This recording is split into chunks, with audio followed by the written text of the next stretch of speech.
Hey, welcome. Today we're going to dive into something pretty deep, a hidden layer of our everyday experience. It's like this subtle, constant hum in the background that affects pretty much everything we think, feel, and do. We're going to figure out what it is, see how it shapes our lives, and most importantly, talk about how we can actually transform it. So let me just ask you something, straight up. Have you ever felt that constant, low-level background static in your mind? I'm not talking about some sharp pain or a big wave of anxiety. No, it's more like this general feeling of unease, right? A kind of discontent that's just always humming away in the background of your life. This mental static is a lot like the hum of an air conditioner. You get so used to it that you don't even realize it's there. But then, it suddenly stops. And in that moment, you feel this immediate, incredible sense of relief. That quiet, that peace, that's exactly what we're talking about. Now, this isn't just some vague feeling we all have. It actually has a name.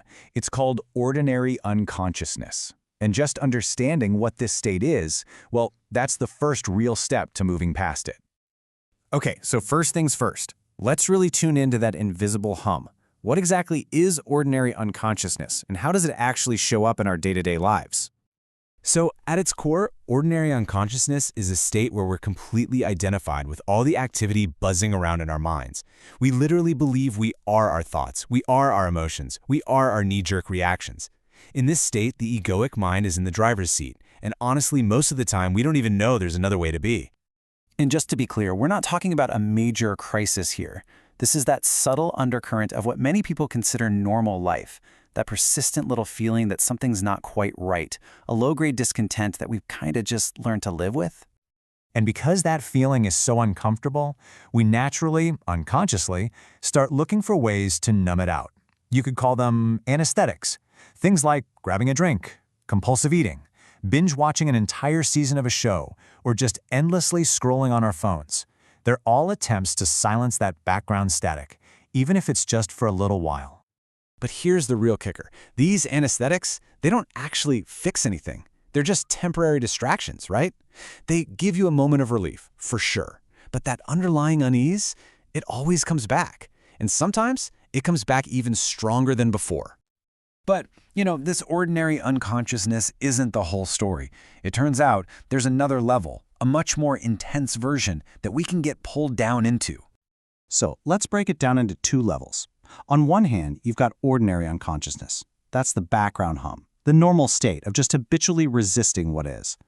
But when something really challenges the ego, a major threat, a big loss, it can escalate into what's called deep unconsciousness.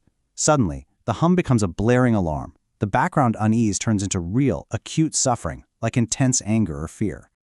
And this is so crucial to get. These aren't two totally different things. Deep unconsciousness is just an intensified version of the ordinary state. It's what happens when that background hum gets cranked all the way up into a painful scream. And this leads to a really fascinating idea. What if life's challenges aren't just random, unlucky events? What if they're actually the ultimate test of our awareness? There's a saying that the best indicator of your level of consciousness is how you deal with life's challenges when they show up. I mean, think about it. It's pretty easy to be calm and happy when everything's going your way. The real test is how you respond when things go wrong. Do you get pulled under by the current, or do you find a way to rise above it? So, whenever a challenge hits, we're basically standing at a fork in the road. Path A is the unconscious route. The challenge just pushes you deeper into sleep, and the dream turns into a nightmare. But then there's Path B. For a conscious person, that exact same challenge becomes a catalyst. It's an opportunity for an awakening, a chance to become even more present, even more aware. This is so empowering, really. It means we have a choice. The very same event that could totally break us can also be the thing that wakes us up. The power isn't in what happens to us, it's in how we respond. Okay, so how do we make sure we take that path of awakening? Well, the solution is beautifully simple, and it's called presence.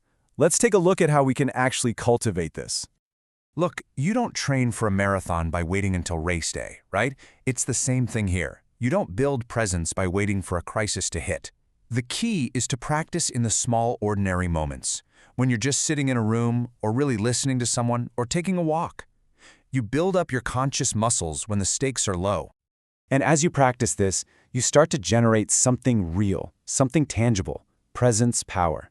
You can think of it like an energy field of deep inner calm and awareness that actually surrounds you, and it's built simply by watching your thoughts and feelings float by without getting lost in them and without judging them. You become the witness of your mind, not a prisoner of it.